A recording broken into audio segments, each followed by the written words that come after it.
Welcome to the Inspire to Invest podcast, where we're sharing stories from real estate investors and how investing has changed their lives. This episode of Inspire to Invest has been brought to you by Cardinal Law. Hey everybody, welcome to Inspire to Invest. I've got Adriana Ostapenko here with me, and she is the founder of ACE Properties. That's an asset management company specializing in a diversified portfolio of well-performing multifamily properties. She co-owns alongside her husband a construction company in the GTA, and along with her incredible team, who's currently operating more than 100 units, along with a couple of development projects in New Brunswick, the majority of which are in St. John. She has 2 children, and she's passionate about helping families build wealth using real estate and sharing her story to inspire, educate, and motivate others to get started on their own path as investors. She also has extensive property management experience and has had her own property management company for more than 8 years. So thank you for taking time out of your busy schedule. How are you? I'm doing really well. It's so good to see you. Thanks for having me. No, it's so good to see you as well. So obviously you have done a lot in not overly a long period of time, but maybe you can take us back to the beginning and talk a little bit about what life looked like before real estate and how investing came into the picture with you in this capacity. Yeah, thanks for the question. My first profession in life was as a pastor in a Christian church. Wow. I was there for quite a few years. Over time, I became way more spiritual than religious, and jumped into helping my husband in his construction company. So we were, starting from scratch and operating it. Um, Well, we were pretty much living paycheck to paycheck. It had taken us a minute to save, a minute as in 7 years, so to save a down payment for our very first home. Yeah. We had purchased townhouse in Mississauga and had moved in and had started having babies. So I had 2 little ones at home. They were very tiny when my mom went through a mental health crisis issue and moved in with us. Yeah. This was a 3 bedroom, 1 bathroom townhome. And I moved my son's crib out of his bedroom, put it into my daughter's crib bedroom, and I moved in my mom into this tiny bedroom. And something hit me. I thought, how am I going to do this? How do I build wealth that's going to overflow from my immediate family to Yeah. into others around me, including my mom? Because clearly we are ourselves living paycheck to paycheck here. So Yeah. how do people do this? How do people build wealth? That was my original why. So I went on Google and I searched how to build wealth in real estate. I searched how to build wealth, Yeah. and that real estate came into my point of awareness because we had started working as a contractor to a couple that were doing high-end flips in real estate. And my husband had called me and said, "You got to come see this house. It's the most beautiful house I've ever been in." And I did go see the house and I talked to the owner, and she was doing these high-end flips, and they had been building their portfolio and making quite a bit of profits. Yeah. So I thought, there is wealth in real estate. That's when, I Googled and found an education company that I joined as my first starting point. And education has been one of the top things that I have invested in over and over and over again, because I see the value in, learning and getting coaching from people that are trained and experienced in the thing that I'm trying to do. Yeah. Um, and we started like honestly from scratch doing, we did our basement renovation in our townhome. I duplex that townhouse. And then we did a single family to fourplex conversion in Hamilton. And then we did another one until we were ready to move on to bigger buildings. So then how did the East Coast get on your radar? Because obviously that's really where you've focused, but maybe you can talk about what attracted you and how that process has gone, since it's obviously not, a hop, skip, and a jump away from you being here in Ontario. Yeah, so our first, 20 units doing the fourplexes was here in Ontario in Hamilton. We were there every day. I really learned every part of the process, from finding the deal to underwriting it, raising capital, bringing partners in, project managing it. Obviously, our construction company was doing the renovations, and then property managing it, refinancing, and doing it again. So I had learned the BRRRR model from experience using our own money and partnering with others as well. And then I felt ready to scale, but I was pretty tapped out because I was doing, as I listed, everything. This was my full-time focus, and I'm like, I'm at 20 units and I'm tapped out. How do I scale but do less? Yeah. And my idea was like it always is. I'm like, who do I know that's been in real estate for a long time, who's a more veteran real estate investor, and what is it that they're doing? So I literally started calling and emailing and messaging everybody that I knew had been doing it for a while Yeah. and asking them, I'm like, what strategy do you focus on? How has your journey been? Like, what would you recommend to somebody like me? Yeah. And I saw this common theme uh, in multifamily, and all of them had some way or shape or another landed into multifamily investing. And I thought, okay, if this is the path and this is where I'm going to be in 20 years, I might as well learn and get started now. Yeah. Um, and once I started looking into the multifamily space, somebody had mentioned to me that there were landlord-friendly provinces in Canada. I didn't even know that was Come again? a thing. And I'm like, what? There's landlord-friendly provinces? Like, tell me more. Um, and Alberta and New Brunswick being the top two that people told me about. And I just started to look. I'm like, okay, let me check it out. And I started checking out New Brunswick specifically. And one of the ways of doing that was just talking to other investors who are investing out there because I wanted to learn more about the markets. Yeah. And that's when I met my business partner, who Ben. And he had been investing, he had a few properties out there, but no multifamilies. And we started chatting and started looking at some opportunities together and bought our very first building. Nice. So when you look at everything that you've done up until this point, it sounds like you've obviously done, a little bit of everything almost. What would you say is something that you're most proud of or you look at as your biggest success? My biggest success is the focus that we've implemented. So, as much as I have done all the different components, it is the one strategy. I haven't jumped from strategy to strategy. We've done, the add value strategy to properties, starting with smaller multifamily and then scaling to larger multifamily, but it is the same process. Numbers change, the zeros at the end, it changes, and commercial just was so much easier than I could have ever expected. In fact, by the time I got to commercial properties, I'm like, oh my God, nobody told me that it was so much easier Yeah. to run and acquire and scale and manage and operate than it was the residential ones that we have been Mm. doing. So definitely landed to a sweet spot. I have a strong skill set around building businesses and building, systems. And that's really what's allowed us to stay strong even during tough times because we built systems around everything that we do. And it does take repetition for you to build a system. So, we've been doing the same model for 8 years. Although, like I said, it's scaled in the number of units and it's scaled in the amount of dollars at the end. Yeah. Um, it's still the same system. So we know really well how to do what we do, and that's really allows us to stay strong in operations. So I have two questions. So for anyone that is listening or watching that may not be familiar with the differences between commercial and residential, can you talk a little bit about why that would be easier from the standpoint of economies of scale, financing, things like that, so they understand why that's more favorable as you're scaling compared to smaller properties? Yeah, gladly. So the biggest thing being, or the very first thing being financing.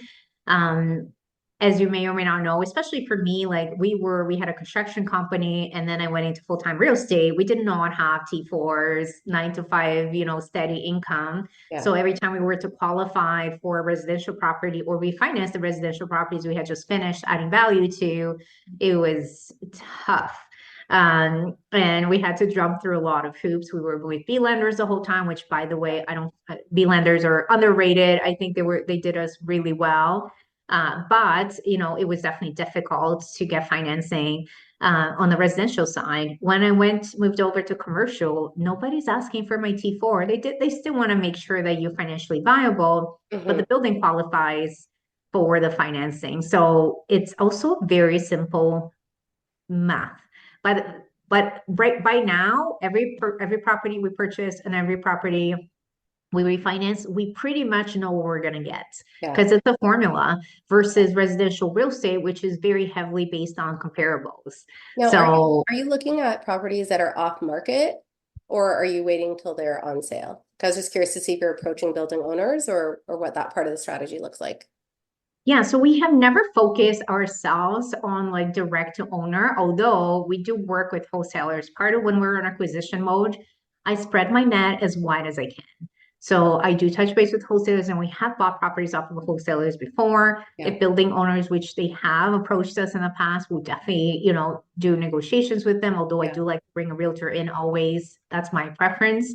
Again, I focus on what I do the best. I'm not trying to do the realtor's job and the wholesaler's job. And, I'm not trying to do all the jobs because, Yeah. I can focus and create systems around that. Yeah. We focus on acquisitions and operations, and that's really our bread and butter. Yeah. And that's what we're good at. So I go on the MLS. I'd say Okay. like most of my properties I find on MLS, and then secondarily through realtors. We built a great network of realtors in New Brunswick. Everybody kind of knows us now because we've been acquiring there over the last few years. Yeah. So whenever just recently we currently have a property on the contract right now. But just recently we thought, okay, we're ready to start acquiring again. We took a good pause because we were finishing projects and operations on some other buildings. Yeah. But we're like, okay, we're ready to go again. We've given investors all their money back over the last couple of years. So that everybody's like, what's next? What's your next deal? So we're like, okay, let's go, look for another deal. Yeah. We called all the realtors we knew in the area. I'm like, we're acquiring. Do you have anything upcoming? Do you have anything on the market right now? And they're really our greatest source of leads. Now, obviously, it's not always sunshine and roses. Can you talk a little bit about any challenges or obstacles that you've faced over the last 8 years as you have kind of diversified and going into this new market and going into larger properties? Yeah, lots, lots of different challenges. I'd say like the biggest ones when we were first starting out there was really creating the team. My business partner, honestly, out of pure luck and blessing, moved out there. So he's our boots on the ground operations property manager, Yeah. on sites, construction, supervisors. He brings so much value to the table. And when we were first starting investing out there, we just like everybody else, we hired a property management firm, and we had purchased. This was our second building, was a 24 unit building. Within 6 months, we still were running at 6 to 7 units vacant at all times. And I'm like, what the heck is going on? Yeah, that's There's like significant. Yeah. very, very low vacancy rate out there. What's happening? And it's so unfortunate because he's like, we're just whatever they're going to tell us. Like it's, Yeah. whatever excuses they come up with. So my business partner made a decision, you know what? I'm just going to take over property management. I'm going to make sure these are tenanted. And he did. And that's made a massive difference in Yeah. the performance of our portfolio because that building, the 24 unit, has never had a vacancy since. Like, I mean, turnover is just on a clockwork here. So being able to, and this is what I'm going to tell everybody that's investing out there and you're looking for active partners. You're looking for an operator. Okay. If you're going to put your money with somebody, put your money with an operator, somebody whose full-time job in business, day in and day out, is to operate your assets. Yeah. Because otherwise, like, how are you ensuring performance? And this is what my business partner and I do full time. He does, again, boots on the ground property management. I do asset management, and we're full time operating these our portfolio. And it really allowed us to scale now. And this is the thing, once you have the scale, we've been able to continue to build an infrastructure around what we do. So we have maintenance, we have snow and lawn, we've been able to continuously build on the operations piece that we already have in place, construction teams, because we're able to have the scale to do that. Yeah. I mean, it's surprising in a sense because you think property managers usually earn based on a percentage of the rent that comes in. So you'd think they would want to see full vacancy, right? But on that note, we're just going to take a really brief break for a word from our sponsors, and we'll be right back. We're investors. We understand investors. I've invested in real estate longer than I've been a lawyer. We help with transactions, but we're not transactional. We approach things from what's the strategy and how this helps clients. They're not sort of dealing with a hodgepodge of corporations and assets and trying to mix it all together in some form of mixing bowl. We work in a collaborative way with our clients to create some form of organized structure, and reduce the chaos, take a less is more approach, and we find people are really happy with that. For more, go to cardinallaw.ca. Welcome to the Wealth Club, an exclusive community dedicated to elevating your journey towards financial freedom, well-being, and success. The journey to 1% starts here. Join like-minded leaders and commit to growth for the mind, body, bankroll, and soul. Learn all the proven techniques to change your life forever with direct access to a massive team of more than 10 tried and true experts. Moreover, members enjoy priority access to investment opportunities, job openings, and partnerships within the community. For just $1 a day, members gain entry to specialized forums covering a wide spectrum of fields. Discover diverse income streams, new opportunities, collaborations, and employment. Partake in weekly Zoom calls with our team and join monthly live Q&A sessions. Compete and win cash prizes. Active members top the leaderboard for monthly rewards. Ready to get started? Join today to unlock your true potential. To sign up, go to school.com/The Wealth Club. I value transparency, integrity, and trust. If you choose to work with me, you can be assured that business will be conducted honestly and openly. Time is of the essence in this industry, so you can expect nothing short of quick, clear communication from me. I'll keep you informed every step of the way so you feel comfortable throughout this entire process. Our homes are where we eat, sleep, relax, and play. My clients' best interests are at the heart of everything I do.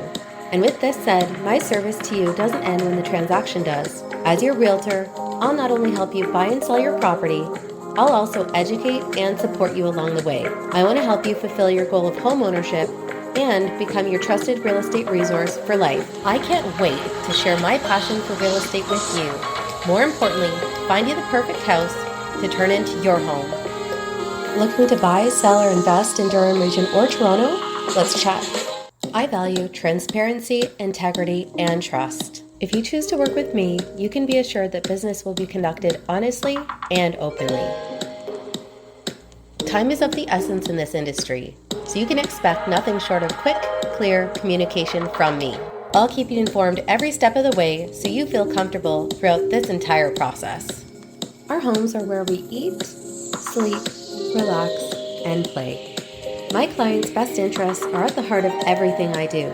And with this said, my service to you doesn't end when the transaction does. As your realtor, I'll not only help you buy and sell your property, I'll also educate and support you along the way. I want to help you fulfill your goal of homeownership and become your trusted real estate resource for life. I can't wait to share my passion for real estate with you.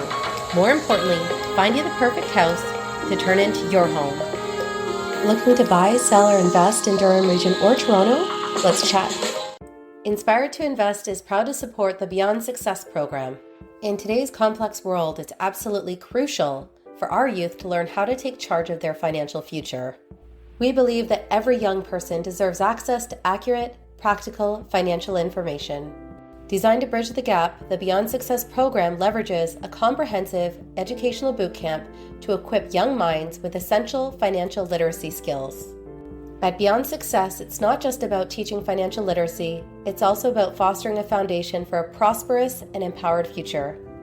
Join us. Together we can build a brighter financial future for the next generations. Join us. Together we can build a brighter financial future for the next generations. Hey everybody, welcome back to Inspired to Invest. I've got Adriana Ostapenko here from Ace Properties, and she's talking about how she's scaled her portfolio from, smaller single-family homes here in Ontario to multifamily properties in the East Coast. And we were talking about some of the challenges that she experienced with property management companies and then how they've kind of taken that over. I guess one of the things I always like to ask people is, what's the craziest thing that you've experienced so far as a real estate investor?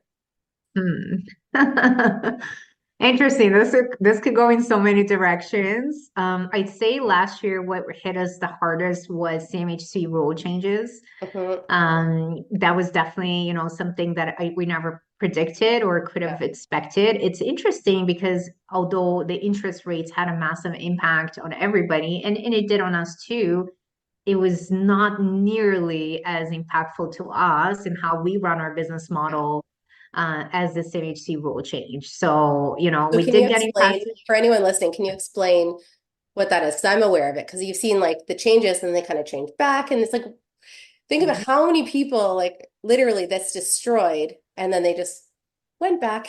So maybe you can talk about that in a little more detail. Yeah, of course. And this was one of the things that I was going to mention earlier too, that differences between residential and commercial. I mean, with commercial, again, we're talking about scale here. There's this product, obviously CMHC does residential as well, but CMHC is really, the golden goose, I call it, of commercial real estate. They do Yeah. offer the best. It's an insured product. That offers, the best rates and the best lending terms. Right now we're getting, quoted at 3.3% on, a refinance, which is fantastic. So they're really the greatest. The challenge with CMHC, just like any other, type of jurisdiction, services like this is they change their rules often. And it's quite tough because when you can be starting a project, which we did on this 52 unit building project, with a CMHC exit in mind and following their guidelines of point systems. By the time we were, about 75% completed, they changed their regulations and they were no longer allowing us to use the same systems. It was specifically around timelines. We had followed all the points and we had achieved all the points and targets that we were supposed to achieve. However, they had changed their timeline on us and said, okay, even though you followed everything and you've been approved for everything, you're not allowed to tap into the equity for another 2 years. And that was a tough call. We did not have, high interest loans to pay back, but we did have quite a bit of equity partnerships that had been projected to be paid out within 2 years. And now we were at the danger of having to wait an additional 2 years, which was obviously very tough conversations to have with all of our investors. Right. Luckily, they did accept our application within the timeline that we had originally projected to our investors, and we're just about 30 to 45 days away from closing that refinance and paying everybody out plus profits, which is exciting, but it was a tough go there and scare for a moment. Yeah, I mean, I think it's one thing that really surprised me that, that they changed these things with no notice. And you'd almost think that they'd put some sort of parameters on it, like for anyone that's within this 6 months or that started down a certain path, because I've known of other people that had developed plans based on the energy points and stuff like that. So by changing those points, the projects are almost not even viable anymore, right? So you think that they would give at least some sort of bandwidth, like some leeway for people that are kind of going down this path, because it is just really, really destructive, not only to the active investors, of course, to the passive and stuff as well. Now, for someone that is starting down this path, what would you say is some of the best advice that you could pass along to somebody that is just starting to get their feet wet? In real estate in general? Yeah. Yeah, I'd say get some education. There's a lot to learn. Make sure you find coaches, mentors that are actively today doing the things that you're wanting to do versus, sometimes people put in experience, but then they change careers altogether and they're coaching and they have some experience, but, having a coach that's actively doing what the work and the business that you want to run. Yeah. Look at real estate as a business. It is a business. I think people miss that. A lot of people think of real estate as passive, income, and I have not had that experience. To me, real estate is not, it's the furthest thing of just a pure passive income. Obviously, there is ways to in partnership, but even that is a business of its own that you need to be managing and proactive and have systems around to minimize losses, mitigate risks, and ensure highest profits. That was actually one of the other questions that I had in regards to the portfolio. So I think, there's a lot of, not talk, but like a lot of teachers will talk about either putting a certain value of your portfolio into different corps, or like depending on the size of the property, would all have their own corp. Can you talk about your corporate structure and how you've set that up and how many companies you'd have based on the number of units that you have and how you've gone about structuring that? Yes, so I can definitely talk about from my experience. I'm not a lawyer or a corporate lawyer in any way, but I'll tell you what has worked and what hasn't too. So the way we have it structured is we do have a holding corp that owns shares in all of our real estate corporations. Every single building has its own corporation, and I would highly recommend that to be the case. I mean, if you are, And that's if it's just the multifamily properties or all of them? that's the multifamily properties, and we have majorly gotten rid of our residential portfolio. I do have a couple of properties left in our portfolio. One of them is in a corp, one of them is in our personal name. Here's if you are doing smaller properties, here's something that I learned, and I only learned that from experience. A couple of years back, we did sell two fourplexes that we owned and sold them for a really good price. So quite a bit profit came in. One of them was in a corporation, one of them was in our personal name. And the one that was in the corporation just paid way significantly less tax than the one that was in our personal name. So I do see value in corporations here. Yes, there's a cost, an annual cost to it, but it's worth it just based on that comparison alone. So really, like, every single building is its own corporation, although the shares that I own in each building comes from one company. The one company owns the shares, and the reason for that is you want to streamline the flow of cash. Yeah. So the moment that I get any, cash flow payments and or equity payments from those buildings, they flow towards the one corporation that manages those funds. Yeah.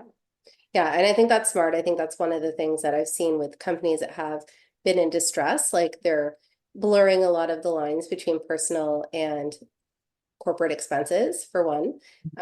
Just having properties that are, put together, it gets it really sticky and makes it complicated. And then to your point about selling, like even when I had my properties as well, like when I sold them in my corp, it was very little when it came to tax, just based on, I guess, the accountants working their magic and all the different benefits that come along with corporations. Now, obviously, you have done a lot in the last 8 years. What would you say is next for you? And when it comes to financial freedom, like, do you feel like you've attained that? Are you still working towards it when it comes to a certain number of doors or cash flow? Yeah, great questions. What's next? I've been doing a lot of inner work, like focusing on next levels, not only in business and money, but just in joy and peace and happiness and presence. And, I do feel like real estate changed my financial life and my mom now, I told you my story in the beginning. She has a full secondary source of income that comes from her investments. She, invests with us in multiple deals. And that's one of my ways of deciding if I'm going to move forward with a deal or not. I ask myself, would I invest my mom's money in this deal? If the answer is no, then I'm not investing anybody else's money in this deal. It's really about sustainable growth for us. We do have a couple of development projects, so development is nearer to me, but I'm excited to explore fully what that looks like. We are looking all the way into build and adding that. And I don't really like to speak of anything unless I've put full proof of concept. So we're still in the process here, but by the time we get through one or two, if it works numbers wise and logistics and operations wise, then I can see us continue to focus on developing new multifamily apartment buildings. Yeah. And what was your second question? Just in terms of financial freedom, like, do you feel like there's something specific that you've been working towards in terms of cash flow or number of doors, or do you feel like you've reached it already? Yeah, I honestly feel very blessed. I have a business that provides an active income that's, supports our lifestyle, which is amazing.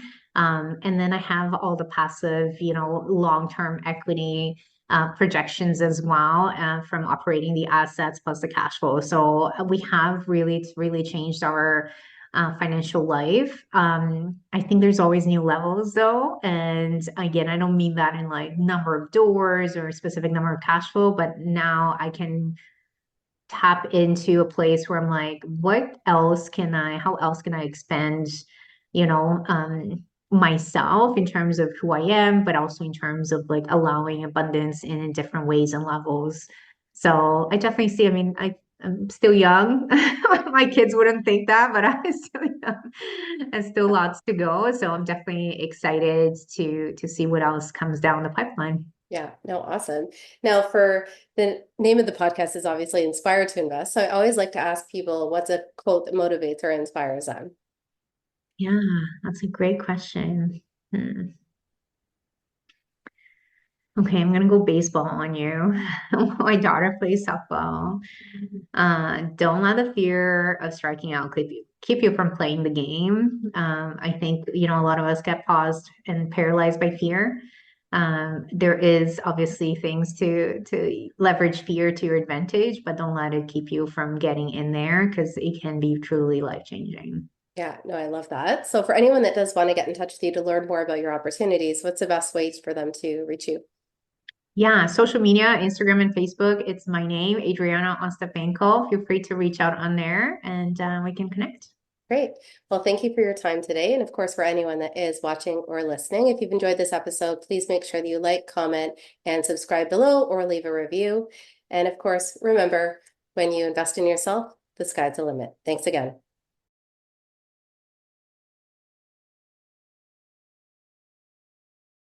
The views represented on this podcast are for general information only and does not constitute investment or other professional advice or an offering of securities.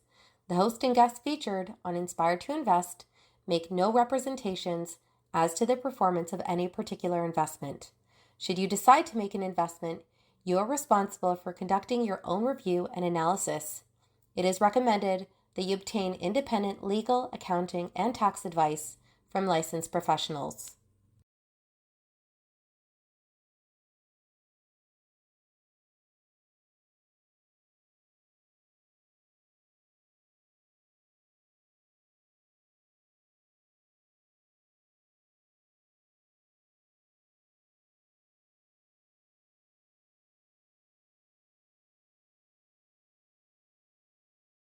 Thanks again to Cardinal Law for bringing you this episode of Inspired to Invest.